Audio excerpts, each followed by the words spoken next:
हुए हैं वो मैं थोड़ा अपडेट कर दूं आपको। स्पॉट पर सामने आप देखेंगे कि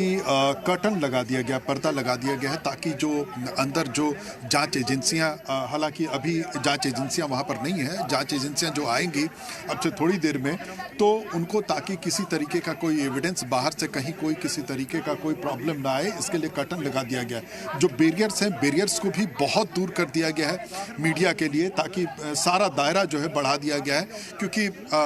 कल रात को जब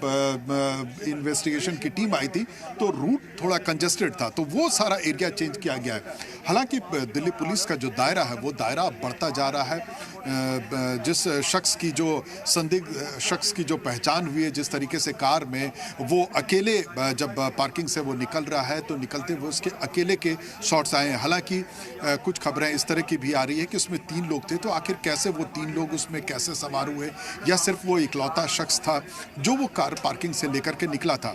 और ब्लास्ट को लेकर के जो देर रात जो फॉरेंसिक की टीम थी यहाँ पर, उन्होंने ब्लास्ट को के जो सारे स्पॉट्स को जो चेक किए, जो बॉडी जो